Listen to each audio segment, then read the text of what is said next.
Kita membaca Lukas pasal yang kedua, kita membaca dari ayat yang ke-8, kita membaca sampai dengan ayat yang ke-20, ayat 8 sampai 20 Lukas pasal yang kedua. Mari kita baca bergantian, saya baca yang genap, saudara menanggapi dengan yang ganjil.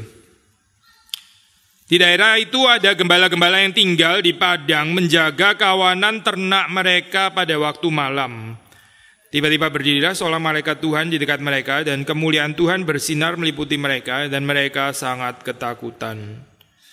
Lalu kata malaikat itu kepada mereka, "Jangan takut sebab sesungguhnya aku memberitakan kepadamu kesukaan besar untuk seluruh bangsa. Hari ini telah lahir bagimu juru selamat, yaitu Kristus Tuhan di kota Daud. Dan inilah tandanya bagimu, kamu akan menjumpai seorang bayi dibungkus dengan lampin dan terbaring di dalam palungan." Dan tiba-tiba tampaklah bersama-sama dengan malaikat itu sejumlah besar tentara sorga yang memuji Allah, katanya. Kita baca bersama-sama. "Kemuliaan bagi Allah di tempat yang maha tinggi dan damai sejahtera di bumi di antara manusia yang berkenan kepadanya." Setelah malaikat-malaikat itu meninggalkan mereka dan kembali ke sorga, gembala-gembala itu berkata seorang kepada yang lain, "Marilah kita pergi ke Betlehem untuk melihat apa yang terjadi di sana, seperti yang diberitahukan Tuhan kepada kita." Lalu mereka cepat-cepat berangkat menjumpai Maria dan Yusuf dan bayi yang sedang berbaring di dalam palung. Dan ketika mereka melihatnya, mereka memberitahukan apa yang telah dikatakan kepada mereka tentang anak itu. Dan semua orang yang mendengarnya heran tentang apa yang dikatakan gembala-gembala itu kepada mereka. Tetapi Maria menyimpan segala perkara itu di dalam hatinya dan merenungkannya. Maka kembalilah gembala-gembala itu sambil memuji dan memuliakan Allah karena segala sesuatu yang mereka dengar dan mereka lihat. Semuanya sesuai dengan apa yang telah dikatakan kepada mereka. Ya, saudara yang dikasihi Tuhan, kita tahun ini mengambil judul Peace on Earth yang diambil dari Lukas pasal yang kedua. Perkataan dari para malaikat ya sebetulnya ya. Perkataan bagi para malaikat didengar oleh para gembala, lalu yang seharusnya juga didengar oleh kita semua. Tadi di drama ada satu perkataan yang ini ya saudara, mengulang-ulang gitu. Gak tahu saudara tangkap fokus yang mana gitu ya. Kadang-kadang fokusnya bisa banyak gitu. Salah satunya adalah jadi suster tuh susah ya. Itu gagal fokus berarti. Ada perkataan yang diulang-ulang yaitu ini ya saudara. Kenapa waktu kita ada masalah, waktu kita ada persoalan, kita berdoa kepada Tuhan seperti Tuhan itu diam gitu. Ini menarik ya saudara. Kita bicara kepada Tuhan, Tuhan diam gitu. Kita nggak mendengar suara Tuhan menjawab, atau mungkin memang Tuhan betul-betul diam gitu. Lalu terus kita expecting jawaban yang jelas gitu ya. Saya percaya salah satu kesulitan perempuan itu adalah diam ya. Salah satunya. Lalu kita terganggu kalau Tuhan itu juga diam gitu ya. Karena kita expecting kind of female-like divinity yang mungkin banyak ngomong kayak kita gitu kali ya. Banyak bicara seperti kita. Tapi saya percaya salah satu persoalan kenapa kita nggak bisa mendengar suara Tuhan dengan jelas karena kita terlalu banyak bicara kali itu ya, mungkin gitu. Karena kita sendiri nggak bisa diam gitu. Kalau kita sendiri nggak bisa diam waktu Tuhan bicara, ya nggak jelas lah suaranya gitu. Coba nggak percaya? Sekarang saudara ngomong, saya ngomongkan sama-sama nggak dengar. Saya nggak dengar saudara ngomong apa, saudara juga nggak ngerti saya ngomong apa gitu. Karena dua-duanya bicara gitu. Ada momen waktu kita berbicara, lalu ada momen kita membiarkan Tuhan yang berbicara gitu. Saya bicara di dalam pengertian ini ya, saya bukan cuma bicara hanya secara fisik, tapi ketenangan hati yang ada kaitannya dengan tema kita ya, damai sejahtera. Waktu dalam kehidupan kita nggak ada damai sejahtera, kita seperti kayak orang yang bicara terus. Mungkin kita bukan bicara pakai mulut ini gitu ya, tapi pikiran kita bicara terus gitu. Bicara terus, hati kita bicara terus, sampai waktu Tuhan bicara kita nggak bisa dengar gitu. Sampai kita sendiri kelewatan dengan apa yang Tuhan mau katakan kepada kita. Perkataan ini memang bukan perkataan Tuhan ya, damai sejahtera, tapi ini perkataan yang disampaikan oleh malaikat dan kita percaya malaikat itu bukan mengatakan dari dirinya sendiri, tapi sebagai satu pesan ya yang dari Tuhan mau diberikan kepada manusia. Bicara tentang damai, peace, kita bisa macam-macam mengerti ini ya. Istilah itu kadang-kadang nggak selalu memberikan pengertian yang benar ya. Saudara bicara tentang peace gitu. By the way tadi itu ini ya, drama emosional sekali ya. Memang seperti kayak ini sinetronnya Indonesia kan gitu. Highly emotional gitu kan. Ada satu orang Canadian ya kalau nggak salah, mungkin saudara tahu itu dia perempuan pada seri dia post pandangannya tentang Indonesia di YouTube ya. Ada yang tahu nggak saya? Dia kasih keterangan itu Indonesia itu ciri khasnya. Kita waktu nonton kita bisa geli sendiri ya. Perspektif orang luar melihat Indonesia banyak pasnya. Salah satu yang disoroti adalah sinetron Indonesia itu ya. Sangat khas. Kenapa? Karena di dalamnya mesti ada orang kecelakaan. Gak bisa gak ada. Harus ada yang lari ke jalan ketabrak itu harus. Gak boleh gak ada. Karena itu salah satu bagian yang bisa dipakai untuk mempermainkan emosi. Kalau gak ada orang mati aja kayaknya ada yang kurang gitu. Kalau tangan cuma kecepit pintu kayaknya kurang dramatis gitu ya. Mesti kecepit sampai patah lah terus habis itu dan seterusnya ini saya. Permainan emosi. Tapi saya harap ini ya waktu kita di dalam kehidupan ya. Kita bukan cuma accessing dunia ini dari aspek emosi atau afektif saja gitu. Karena waktu kita cuma ya memang saudara perempuan ya pasti ada keunikan itu tersendiri gitu. Cuma poinnya adalah ini waktu kita bicara tentang peace on earth atau damai ya, jangan-jangan kita juga accessing ini istilah ini cuma dari aspek perasaan gitu. Lalu kita jadi kecewa lagi. Peace on earth terus kita raba-raba. Kok nggak ada ya? Kok Tuhan diam gitu? Karena kita try to access Tuhan, try to access ini firman Tuhan dengan aspek perasaan saja. Saya bukan bilang perasaan nggak boleh dipakai untuk akses, bukan itu ya poin saya.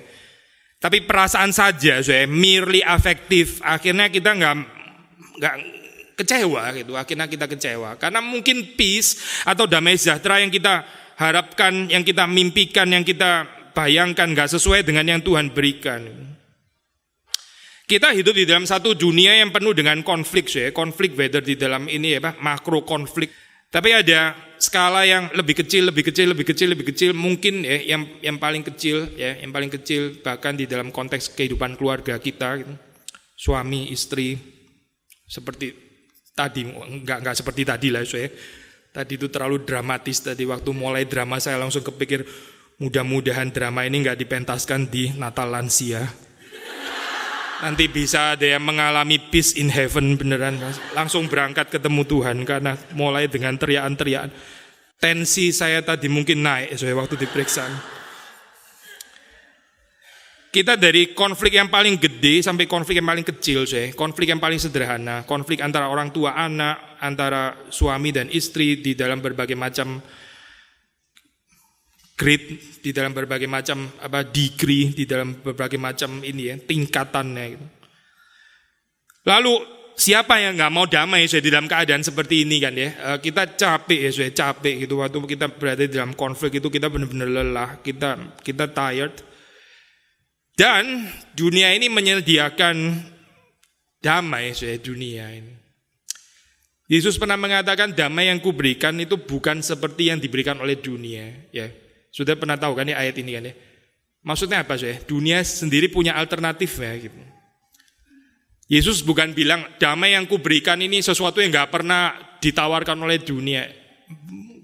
Bukan itu Damai yang kuberikan bukan seperti yang diberikan oleh dunia. Berarti dunia punya versi tentang damai gitu.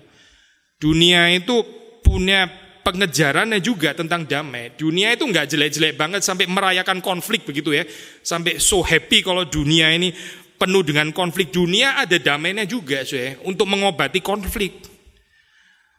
Kita mungkin waktu bicara tentang damai sejahtera Kristen itu lawan katanya oposisinya bukan cuma konflik tapi juga damai yang palsu gitu. Sekali lagi ya. Waktu kita membicarakan damai yang dari Tuhan itu oposisinya bukan cuma konflik, perseteruan dan sebagainya, tapi juga termasuk oposisinya adalah damai yang palsu. Yang kelihatannya damai tapi sebetulnya bukan gitu. Dunia entertainment menyediakan banyak janji untuk hal itu gitu. Ya kalau tadi again dramatis ya, maksudnya ini ya cari dukun lah dan sebagainya. Gak tahu di sini ada yang cari dukun, gak mungkin gak kali ya saudara. Ini loh dukunnya kita. Gak usah jauh-jauh lah gitu maksudnya. Ini juga dukun ini. Atau mungkin shopping kali saudara, atau traveling dan sebagainya gitu.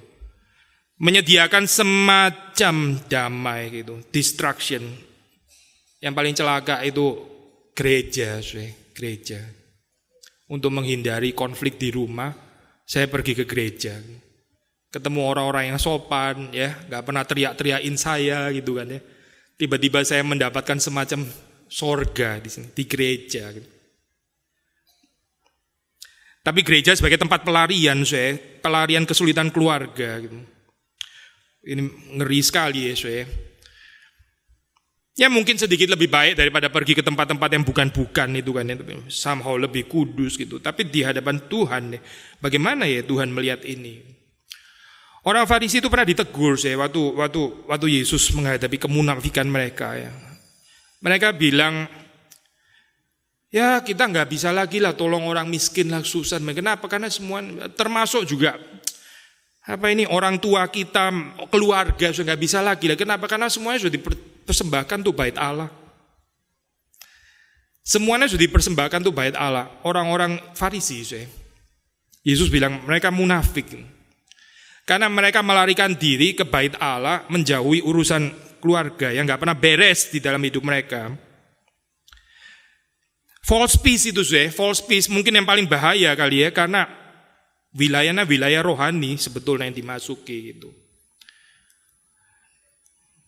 Kita mau damai yang menyeluruh ya, bukan model escaping kayak begini, bukan gitu. Itu bukan damai, bukan damai yang dibicarakan di sini, bukan. Pertama, damai dengan Tuhan sendiri pasti ya. Damai dengan Tuhan. Termasuk waktu di dalam saat-saat kita sulit mengerti Tuhan ya, atau tadi waktu kita merasa Tuhan kok diam gitu, Tuhan kayaknya kok ada benci kali ya sama saya. Tuhan kurang care dan sebagainya. Konflik itu mesti diselesaikan gitu. Ayub menyelesaikan konflik itu ya. Penulis ratapan Yeremia juga menyelesaikan konflik itu gitu. Bahkan seluruh buku diakhiri dengan pertanyaan. Ratapan ya kalau sudah baca itu. Diakhiri dengan pertanyaan yang nggak ada konklusinya, but still itu adalah usaha rekonsiliasi kan, rekonsiliasi dengan Tuhan di dalam kesulitan, nggak mengerti, kecewa, ya, perhaps sudah terlalu acuh tak acuh dan sebagainya, tapi tetap mencari peace itu dengan Tuhan. Memang bukan kita yang mencari Tuhan, tapi Tuhan yang terlebih dahulu mencari kita ya. Tapi kita sendiri mesti peka di dalam saat-saat di mana Tuhan mencari, tapi bukan inisiatifly mencari seperti yang di dalam bayangan kita, seperti kayak di dalam cerita prodigal son, anak bungsu itu ya.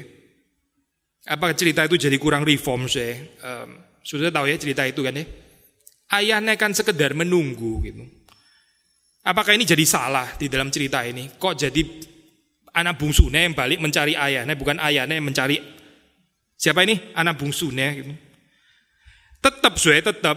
Anyway, kita punya parable di atas yang dua cerita yang betul-betul menyatakan inisiasi mencari kan ya, itu koin yang hilang dicari oleh pemiliknya. Lalu terus kemudian sebelumnya lagi domba yang hilang juga dicari oleh gembalanya gitu. Tapi waktu kita masuk dalam bagian yang ketiga,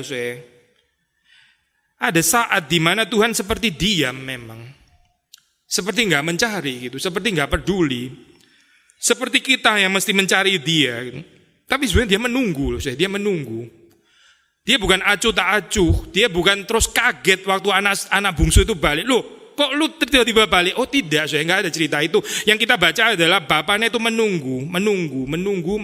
Sabenari menunggu, Hari ini menunggu dia nggak balik, besok tunggu lagi nggak balik lagi. Saudara pernah nggak ya kayak begini ya? Tunggu nggak balik. Itu sakit luar biasa loh, Sakitnya luar biasa itu menunggu seperti itu. Mendingan nggak usah tunggu.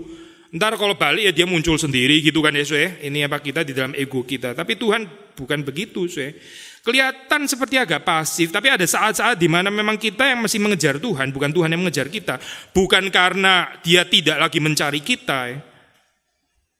Tapi ada bagian yang kita porak-porandakan di dalam kehidupan yang kita sendiri juga mesti bereskan, Jangan masuk ke dalam pasifisme yang kacau, terus habis itu kita bikin berantakan, suruh Tuhan beresin semua. Itu mirip seperti kayak anak kecil, kita punya anak mainan, giliran beresin suruh orang tua ya beresin gitu. Terus ya yang main tadi bareng-bareng, giliran terakhir mereka salah-salahin, siapa yang mulai dulu, siapa pada nggak mau beresin gitu.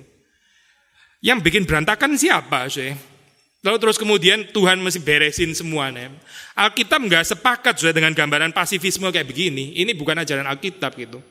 Saya sudah bikin berantakan terus habis itu Tuhan suruh beresin semua gitu. Itu mental anak-anak namanya. Maka sekali lagi waktu kita bicara tentang peace ya, damai sejahtera ya. Betul, damai sejahtera itu dari Tuhan ya.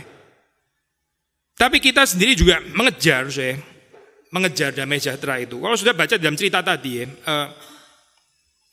para gembala tadi ya, setelah mendengar kalimat itu kan, mereka pergi kan ya, gitu. Mereka bukan setelah mendapatkan kalimat damai sejahtera di bumi bagi manusia yang berkenan kepadanya, terus mereka pegang-pegang, iya loh, ayem ya sekarang ya. Mendadak hari ini kok agak lain ya suasananya ya. Bisa lihat malaikat, terus sekarang jadi tentrem gitu kan. Tidak. Mereka datang pergi melihat bayi itu. Setelah damai sejahtera, mereka pergi mau mengenal siapa bayi itu gitu. Ada satu gerakan yang aktif, peace itu bukan dimengerti sebagai satu ketenangan yang statis, tahu statis, peace, statis gitu. Sementara orang konflik yang kayaknya terlalu banyak pergerakan, terus kalau peace itu statis gitu. Itu bukan konsep Kristen anyway, bukan konsep, mungkin konsep di dalam kepercayaan lain mungkin deh, tapi bukan konsep Kristen gitu. Peace itu bukan konsep ketenangan yang terus kemudian seperti kayak apa itu danau yang tenang, yang nggak ada pergerakannya, yang ya terus habis itu angin sepoi-sepoi gitu, itu namanya peace gitu. Nggak cocok gambaran peace kayak begitu di dalam Alkitab gitu. Yesus sendiri waktu dia lahir itu dikejar-kejar oleh Herodes. Nggak ada tranquility di situ nggak ada. Ada tranquility menurut konsep firman Tuhan ya, bukan tranquility menurut dunia. Damai dengan Allah itu damai yang pertama ya. Damai dengan diri kita, damai dengan sesama, termasuk juga damai dengan lower creation ya, dengan ciptaan yang lebih rendah.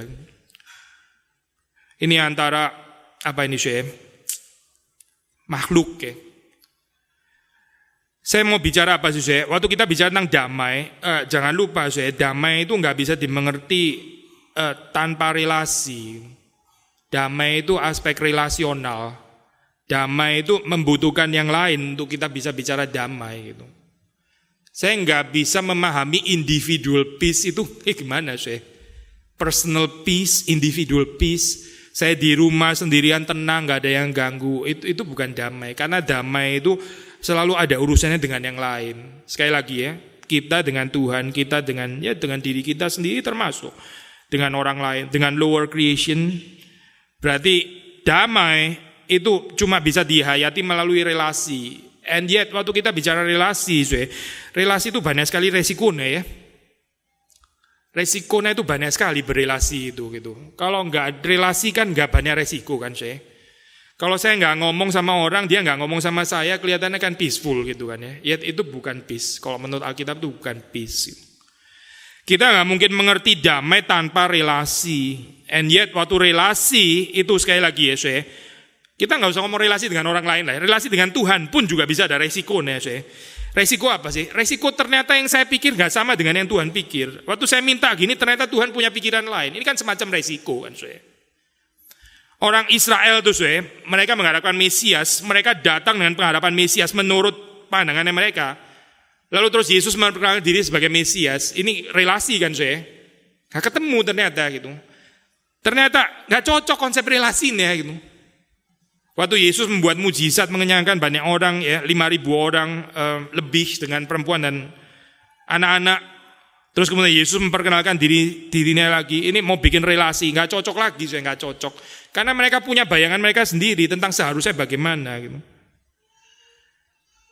Jangan lelah ya waktu Tuhan itu mengoreksi konsep kita tentang Dia gitu. Kita jangan lelah dikoreksi kayak begitu gitu. Karena kalau kita nggak dikoreksi, kita nggak akan mengerti apa artinya peace on earth, peace yang sejati.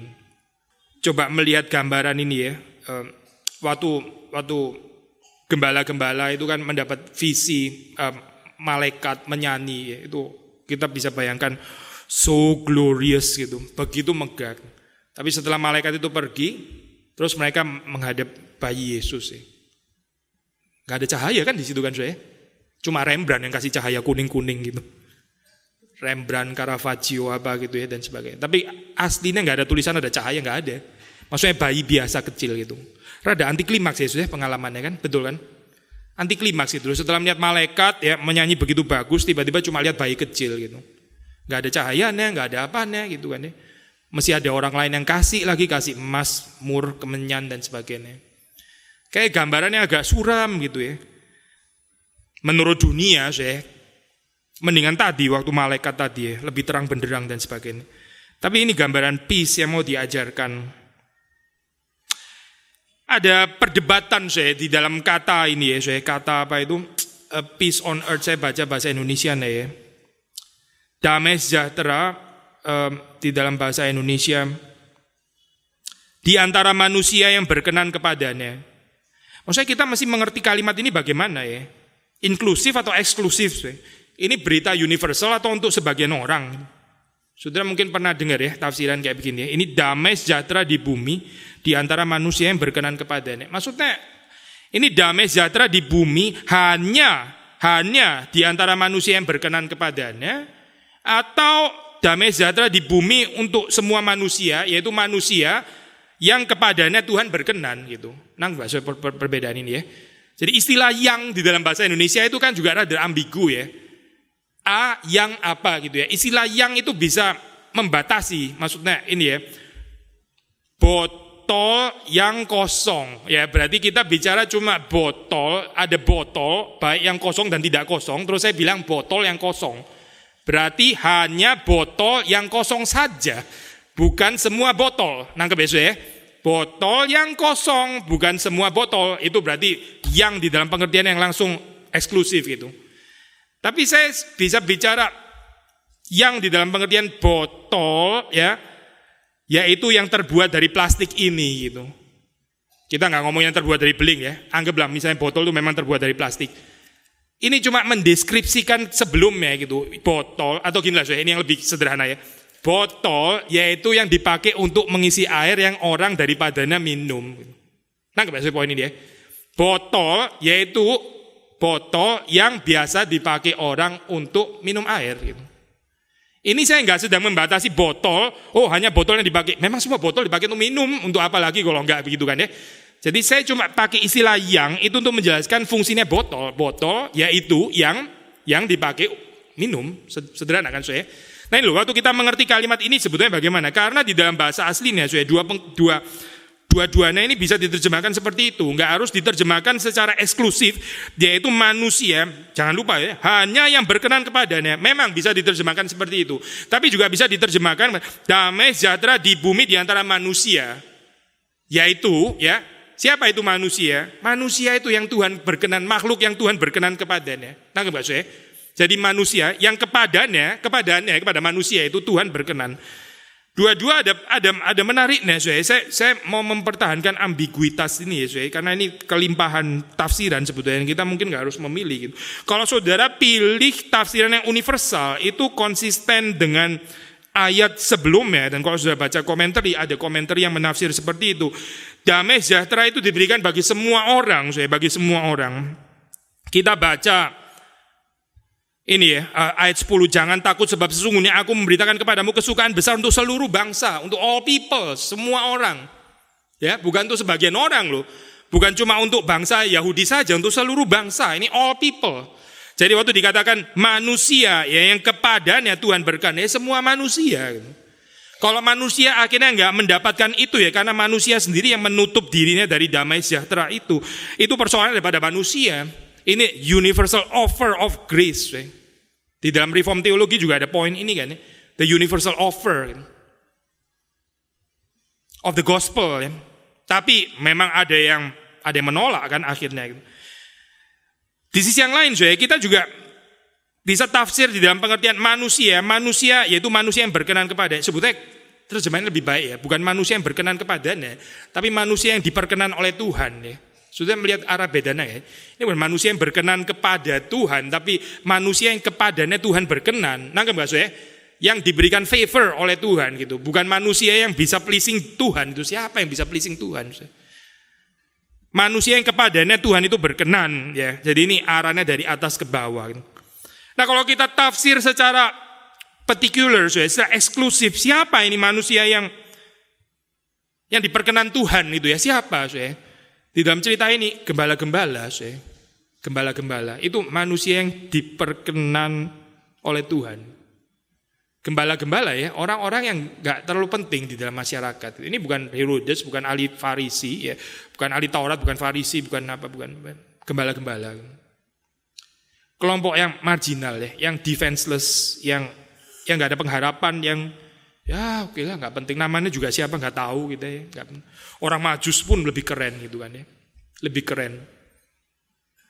Kalau bikin drama mungkin orang lebih suka mau jadi orang Majus karena bawa emas yang gembala-gembala ada impersonal ya, itu nggak terkenal gitu lah, ada kayak pemain cadangan gitu apa, figuran ya.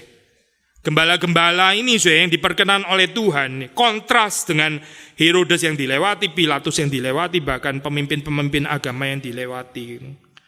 Ada orang-orang yang dilewati di dalam Natal, dilewati oleh Tuhan, yang Tuhan gak berkenan kepadanya. Orang-orang yang merasa dirinya penting, orang-orang yang merasa dirinya besar, orang-orang yang merasa dirinya itu dibutuhkan, ya, orang-orang itu yang dilewati. Dilewati gitu. Mereka gak mendapatkan damai sejahtera.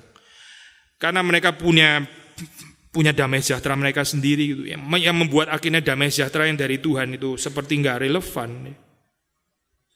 Kita di bagian yang mana, khususnya Lukas kan, perempuan juga by the way, perempuan gitu. Kalau di dalam Lukas ya, ini kan budaya patriarkal, budaya yang sangat meninggikan laki-laki. Tapi ternyata waktu kita membaca di dalam Lukas ya, itu perempuan yang diangkat.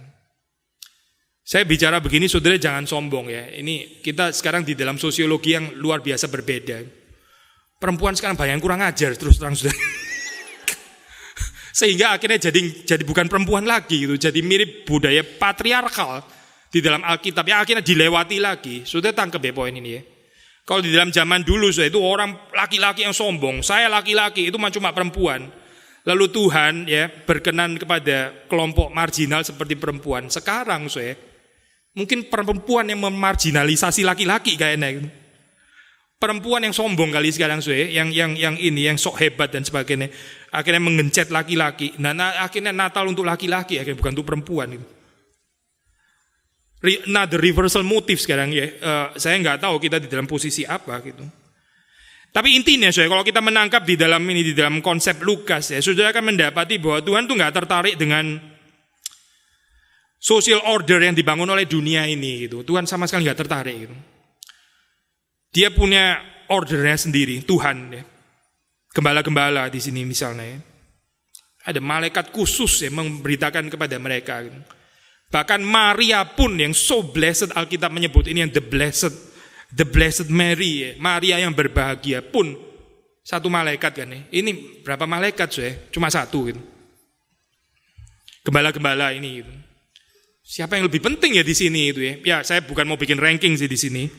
Cuma intinya adalah kita mendapat satu perlakuan istimewa dari Tuhan kepada gembala-gembala ini. Either way, tafsiran saudara itu universal atau particular, kekuatan yang universal ya. Tuh dari sisi Tuhan, dia sudah memberikan damai itu bagi dunia ini, bagi bumi ini. Lalu kita sendiri mau berbagian di dalamnya atau tidak, seperti prodigal son, mau balik atau tidak gitu. Dan Tuhan menunggu. Atau kita pakai model ini ya, kedaulatan Tuhan hanya diberikan bagi sebenarnya nggak bertentangan sama sekali karena pada akhirnya yang menerima juga adalah orang-orang yang seperti gembala ini gitu. Orang seperti Herodes mau diumumkan bagaimanapun dia juga akan tertarik untuk mendapatkan damai sejahtera, itu nggak akan tertarik. Nah kalau kita pakai perspektif yang kedaulatan Tuhan, particular ya, diberikan hanya kepada orang-orang yang Tuhan berkenan. Lalu kita melihat orang-orang seperti apa yang Tuhan berkenan gitu. Sekali lagi ya, bukan orang-orang yang memperkenan hati Tuhan ya, tapi orang-orang yang diperkenan Tuhan gitu. Nggak ada orang bisa memperkenan Tuhan, saya nggak ada. Tapi orang-orang yang diperkenan Tuhan, siapa yang diperkenan Tuhan? Yaitu loh orang-orang yang sering diinjak-injak oleh masyarakat itu, orang-orang yang sering dibuang, orang-orang yang sering kali nggak disenyumin, ya, orang-orang yang nggak dihormati, kalau lewat nggak dihormati, orang yang ya orang-orang seperti itu sih, yang Tuhan berkenan. Gitu. Kita rindu suatu membicarakan ini ya, peace on earth. Selain pembicaraan tadi ya, peace antara pertama kita sendiri, kita dengan Tuhan, kita dengan diri kita sendiri, kita dengan sesama, lalu kita dengan lower creation. Tapi ini model ini ya, gereja ini ya, gereja Tuhan. Mesti menjadi model ya, community of peace. Gereja sebagai peaceful community. Peace on earth, ya, peace on earth. Memang damai bagi bumi, bagi dunia. Tapi kalau saudara coba kaitkan dengan seperti surat Kolose, seperti surat Efesus ya, yang sangat menekankan aspek gereja. Tuhan mendatangkan damai di bumi ini melalui gerejanya. Kalau gereja gagal, saya hadir sebagai community of peace. Lalu dunia mau dapat peace dari mana, saya? Kalau gereja gagal, saya menghidupi ini ya, komunitas damai sejahtera.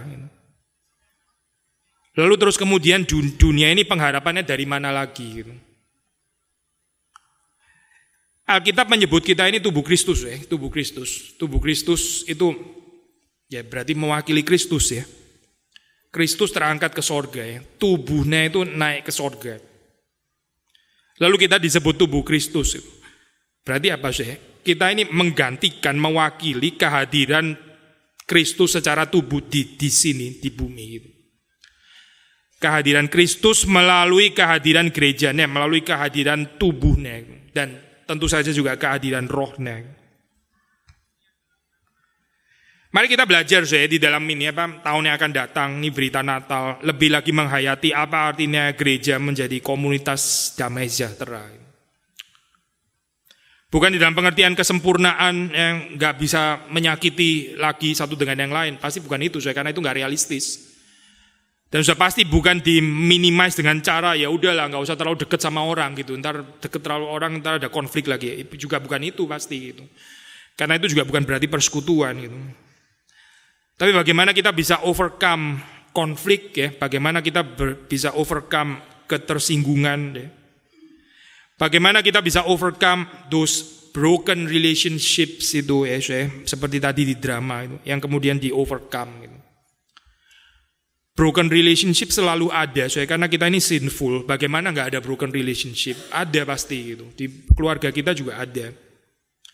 Tapi bagaimana terus kemudian kita grow? Bagaimana kita bertumbuh ya.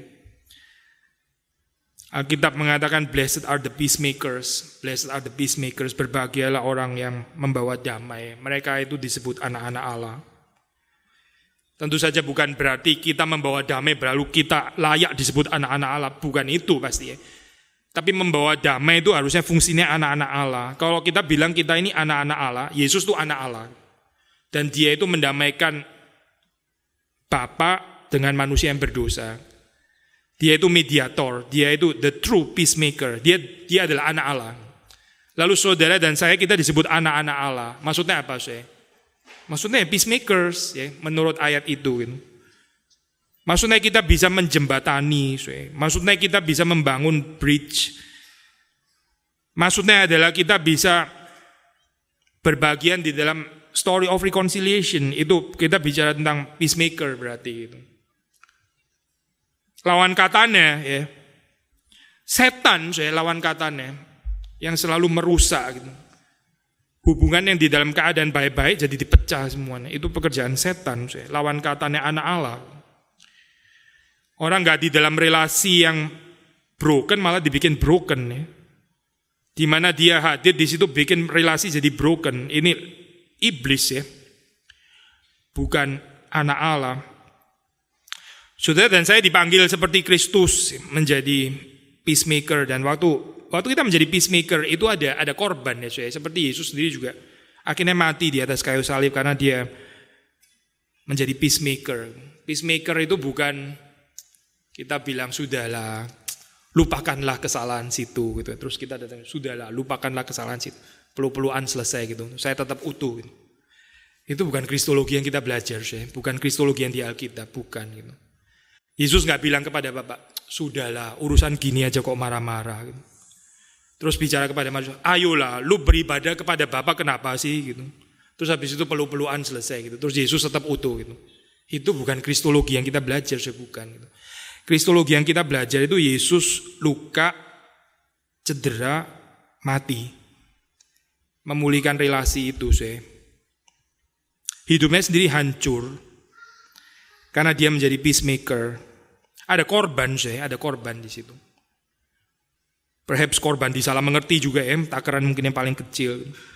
Kalau sudah baca di dalam cerita ini historical teologi itu, orang-orang seperti Calvin mencoba untuk berada di tengah dengan jiwa ekumenikal yang biblical. Ini kelompok Zurich, kelompok Swiss, kelompok ini Lutheran. Lalu dia berusaha untuk mengimbangi. Akhirnya yang sini benci sama Calvin, yang sini pun juga benci sama Calvin. Sudah mungkin pernah mengalami kayak begini berusaha di tengah, akhirnya bukan merangkul dua-dua, yang sini juga benci, yang sini pun juga benci gitu. Sulit jadi peacemaker gitu. Tapi kehidupan Yesus pun kalau kita melihat di dalam dunia juga itu yang terjadi. Dia mengalami murka Bapa di atas kayu salib. Karena mau menjadi peacemaker, dia berdiri di tengah gitu. Itu murka dari Bapa ditahan di dalam diri Kristus. Lalu dia menerima apa dari orang-orang di bumi? Pujian gitu Thank you sudah ini menahan murka. Tidak dia menerima paku, tombak, salib dan sebagainya. Dari atas gencet, dari bawah digencet. Lalu dia mati di atas kayu salib. That is peacemaker. Takaran kita bukan takaran Yesus pasti, tapi setiap kita punya takaran masing-masing. Takaran kita masing-masing waktu kita mau menjadi orang yang melakukan rekonsiliasi. Peace on earth, jangan lupa mediated by atau through the church presence, the body of Christ. Kita, saudara dan saya. Ini pasca ini banjir barusan gitu, saya baca medsos Waduh yang nyinyir seperti kayak nggak selesai persoalannya Ini kan sudah selesai pemilihan gitu. Apapun yang terjadi pemilihan kayak begitu di dalam keadaan apapun. Ya kita satu bangsa lah Ini tetap gitu tetap di dalam benci dan sebagainya gitu. Bawa kemana kayak begini gitu. Saudara boleh nggak setuju dengan gubernur yang sekarang. Kita bisa punya pendapat yang berbeda, sudah setuju yang satunya dan sebagainya. Tapi ini kan pemilihan sudah selesai, Terus habis itu sekarang gini gimana? Sudah terus marah, terus marah, menghujat terus. Itu mau kemana setelah itu? Saya nggak tahu sudah ikut-ikutan atau enggak gitu. Saya bukan berarti kita mesti puji-puji dong kalau gitu. Ya bukan itu poinnya, Tapi bahkan di dalam hal-hal yang sederhana di dalam konteks kita sebagai orang Kristen ini menghadirkan apa sih sebenarnya? Apa yang kita hadirkan? Is that peace? Rekonsiliasi? Atau kita malah memperkeruh masalah gitu? Apa sebetulnya? Ini di dalam ini konteks politik, di dalam konteks state. Lalu di dalam konteks gereja bagaimana? Di dalam konteks family, di dalam konteks pekerjaan bagaimana kita di dalam penghayatan ini peace on earth. Terakhir mungkin poin kecil. Waktu kita bicara peace, kita seringkali membicarakan hubungan personal termasuk our personal relationship dengan Tuhan, dengan sesama dan sebagainya. Tapi dalam diri kita sendiri juga itu ada aspek yang namanya waktu, waktu yang juga gak tentu reconcile with each other. Maksudnya our past, our present, and our future. Peace on earth itu termasuk menyelesaikan ini, menyelesaikan konflik, Our past, our present, our future. Ada orang yang nggak bisa berdamai dengan masa lampaunya, masa lampaunya. Nggak ada reconciliation between the present and the past. Selalu di dalam bayang-bayang masa lampaunya, selalu ada semacam kepahitan yang nggak selesai gitu di dalam hidupnya. Yang nggak pernah diselesaikan, yang dia terus-menerus bikin distraction, pengalian perhatian ya, dengan macam-macam hal. Supaya dia pikir nanti somehow akan lupa sendiri, suppress atau bagaimana. Kenyataannya enggak, kenyataannya. Karena nggak pernah di-reconcile, nggak pernah diselesaikan persoalan itu. Kita orang timur ini orang timur pikir sudahlah bikin aja deal, ntar lama-lama juga baik sendiri. Orang timur suka banget kayak begini.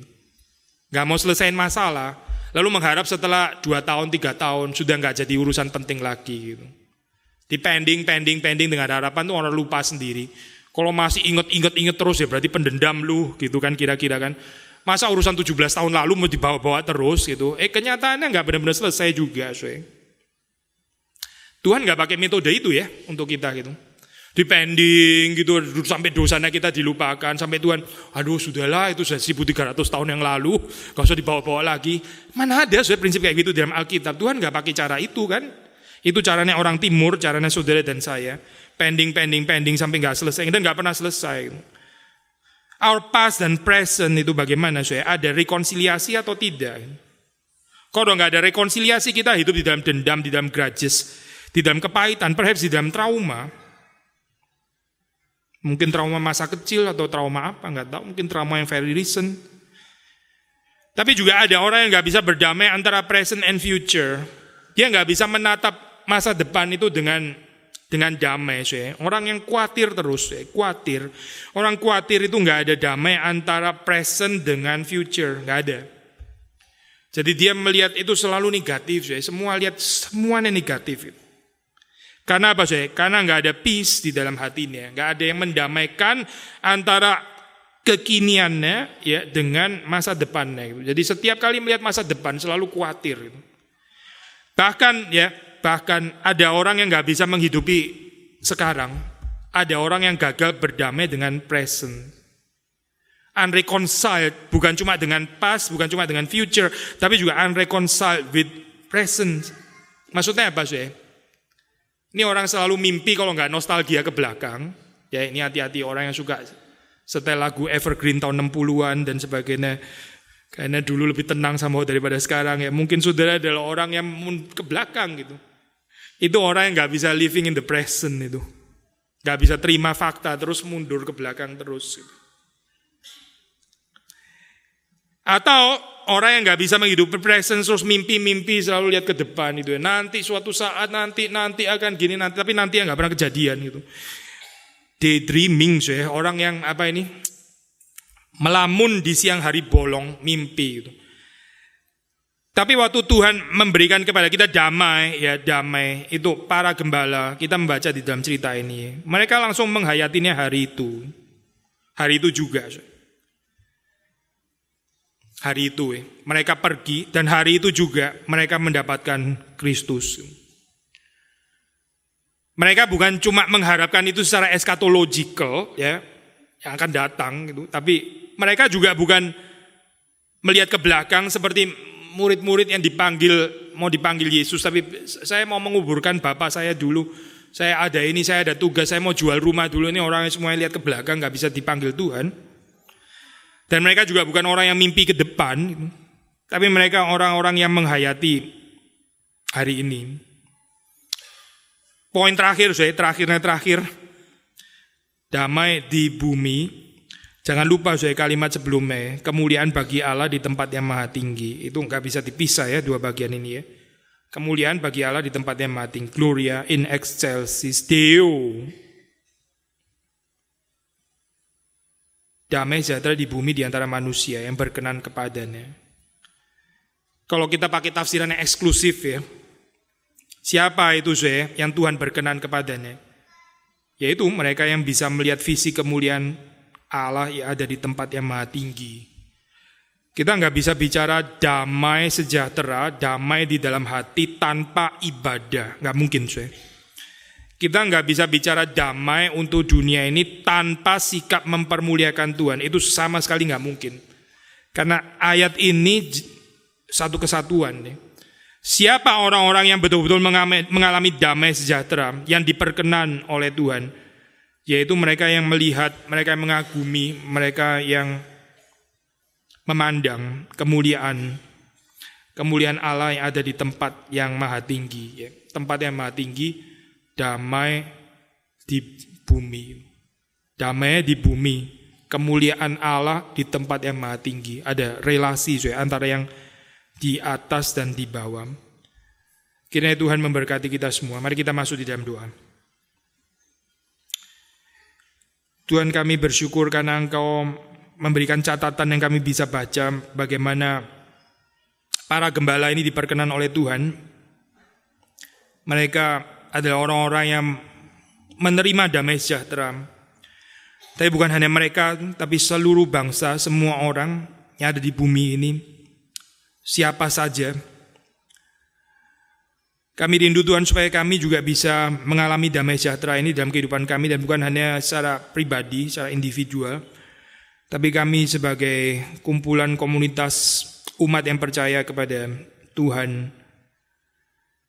Ketika kami melihat kemuliaan-Mu, ketika kami bukan melihat kemuliaan dunia ini, bukan ketika kami melihat kemuliaan diri kami sendiri, bahkan kemuliaan gereja kami, tapi kemuliaan-Mu saja di tempat yang maha tinggi. Kami ingin Tuhan supaya Engkau yang mau menyatakan, menghidupkan kembali berita Natal ini, dan melalui kami seperti para gembala, kami juga boleh menyaksikan, menceritakan apa yang kami dengar, apa yang kami alami. Kami boleh mengejar Engkau, dan kami boleh pergi menyatakan berita ini kepada orang-orang yang di luar, yang berusaha mencari damai tapi tidak mendapatkannya. Kami yang menerima gratis, cuma-cuma dari tangan Tuhan, tolong supaya kami tidak menahannya bagi diri kami sendiri. Demi Yesus Kristus kami berdoa. Amin.